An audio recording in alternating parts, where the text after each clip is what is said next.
যখন তুমি নিজের রক্তের মানুষের দ্বারা কষ্ট পাবে, তখন একবার নবী ইউসুফ আলাইহিস সালামের কথা মনে করো। তিনি কিভাবে নিজের ভাইদের দ্বারা প্রতারিত হয়েছিলেন। যখন তোমার বাবা মা না বুঝে তোমার বিরুদ্ধাচরণ করে, তখন নবী ইব্রাহিম আলাইহিস সালামের কথা মনে করো। তার বাবা তাকে আগুনে নিক্ষেপ করায় ভূমিকা রেখেছিল। যখন তুমি সমস্যা থেকে পরিত্রাণের জন্য কোনো পথ পাবে না, তখন ইউনুস আলাইহিস সালামের কথা ভাবো। তিনি কতটা সময় তিমি মাছের পেটে আটকা পড়েছিল। যখন তোমার নামে কেউ মিথ্যা অপবাদ ছড়িয়ে দেবে, তখন মায়েশা রাদিয়াল্লাহু তাআলা আনহার কথা মনে করো। তার নামে পুরো শহর জুড়ে কুৎসা রটনা করা হয়েছিল।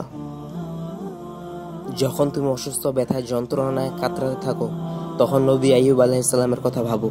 তিনি ভয়ঙ্কর এক ভাইরাসজনিত রোগে আক্রান্ত হয়ে তোমার থেকেও বেশি কষ্ট পেয়েছিল। যখন তুমি দিনের কোনো বিধান নিয়ে যুক্তি খুঁজে পাও না, তখন নবী নূহ আলাইহিস সালামের কথা ভাবো। তিনি কোনো প্রশ্ন ছাড়াই মরুভূমিতে নৌকা তৈরি করেছিল।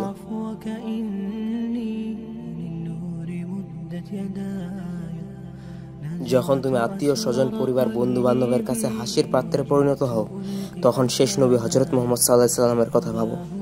রাসূলুল্লাহ সাল্লাল্লাহু আলাইহি ওয়াসাল্লাম বলেছেন, সবচেয়ে বড় পরীক্ষা দিয়েই সবথেকে বড় পুরস্কার আসে।